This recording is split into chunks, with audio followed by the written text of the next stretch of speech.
Web 3.0 explained. What is Web 3.0?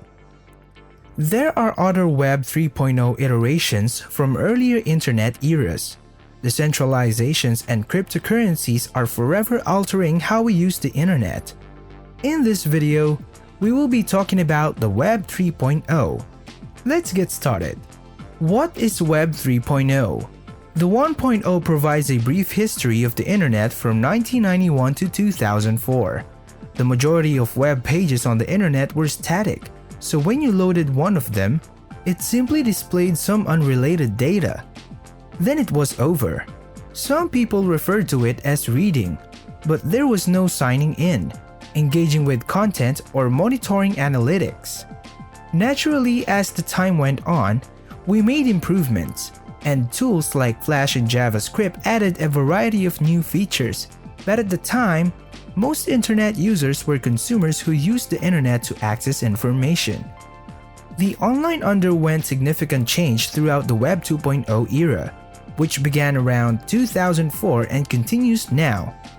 However, one of the largest changes was the internet's increased interaction.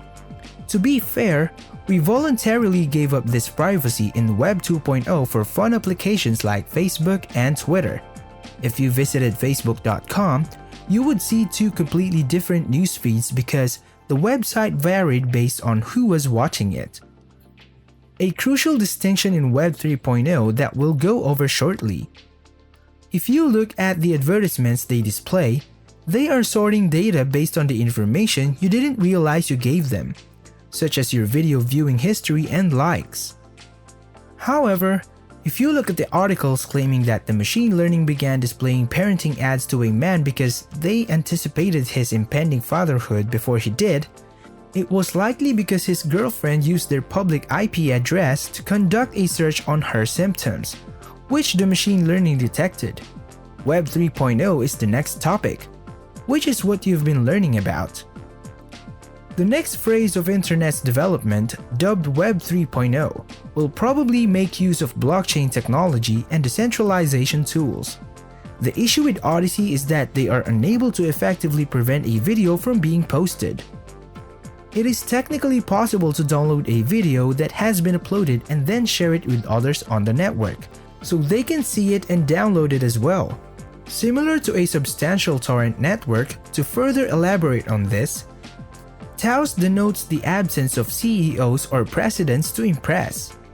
Finish it up if you haven't already subscribed. For those who are considering Web 3.0, these might be long-term ideas.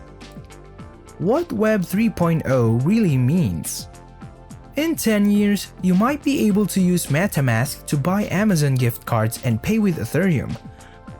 Or you might be able to use one of your secret wallets to anonymously like a friend's post. There won't be a lot of life-altering events that happen all at once. There will probably be a chain of concepts that develop together until centralized corporations like Facebook and Google are dismantled by the government and decentralized, unregulated alternatives emerge to take their place. A bit of information about the Web 3.0 Foundation. There is a company called the Web3 Foundation that supports projects for increasing decentralization on the internet. Their three big projects are the blockchain, Polkadot test chain, and the Web3 Summit. They also offer some grants, a lot of which have to do with supporting and using the Polkadot blockchain.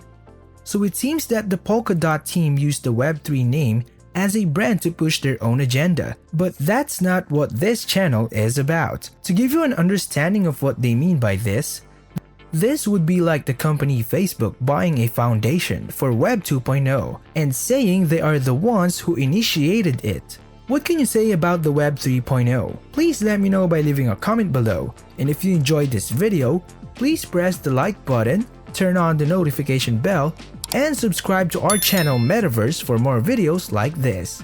Thank you for stopping by to watch. See you in our next video. Bye!